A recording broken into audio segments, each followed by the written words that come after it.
ترى الأكل من طبخ الحسين ما يجوز وحرام أصلا، لأن الله سبحانه وتعالى يقول وما أهل به لغير الله، وأنتم طبخكم أكيد مو لله وإنما لغير الله.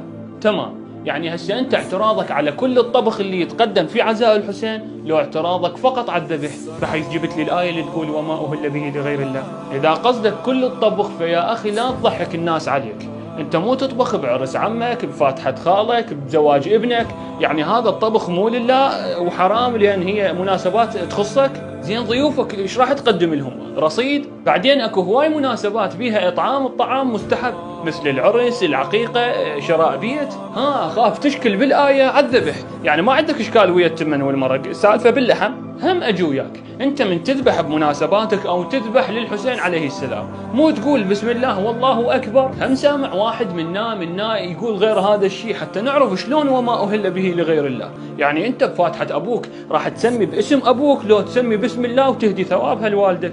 بعدين يا عزيزي انت مشكلتك ويا الاكل، خو اهل البيت نازل بيهم نص يطعمون الطعام، انما نطعمكم لوجه الله، واحاديث الاطعام كلش هواي لو لان يتثوب بها للحسين عليه السلام وتقام بها الشعائر اللي هي من تقوى القلوب وخروجها عن الشح والبخل ببذل الغالي والنفيس. بالاخير اتمنى من تحكم او تنطي راي او قرار يكون عن درايه، عن بحث، عن تدقيق، مو تسمع من ايا كان، خصوصا من تسمع شخص يتكلم عن شخص آخر، لازم تروح للشخص الآخر تتأكد من الكلام. فالناس تنظر للدين وخصوصا المذهب بشكل مختلف، فمنهم اللي تكون نظرته إيجابية عن علم وفهم، ومنهم اللي تكون نظرته انطوائية ومغلقة ومعقدة. وأبسط مثال هو قول دائما نشوفه مكتوب على المحلات اللي هو اتق شر من أحسنت إليه. فبعض الناس يفسروه أنه لازم بعد ما نحسن للناس، لأن أكو ناس يأكلون الملح ويكسرون المملحة والناس مو زينين ويأذوك، فيتحول الحديث إلى عقبة في طريق الإحسان. أما البعض الآخر يقول إذا أحسنت الشخص يعني اتقيت شره،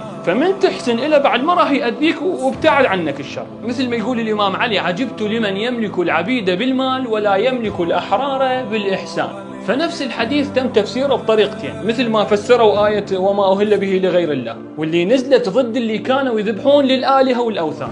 بس بعض من يزعجهم إحسان أهل الطبخ على الناس فسروه على أنه هذا الطبخ مو لله وحرام وما يجوز الأكل منه، وهذا على العكس من اللي دا يصير أصلا. فأتحداك تجيب لي واحد وهو قبل ما يذبح يقول بسم الحسين وما يقول بسم الله وبالله. كل ما في الأمر هو أنه إحنا نذبح الذبيحة لوجه الله سبحانه وتعالى ونهدي ثوابها لمولانا أبا عبد الله الحسين. فنرجع ونقول لا يغرك كلام الناس وتهجمهم، وابحث عن الحقيقة فهي ناصعة البيان.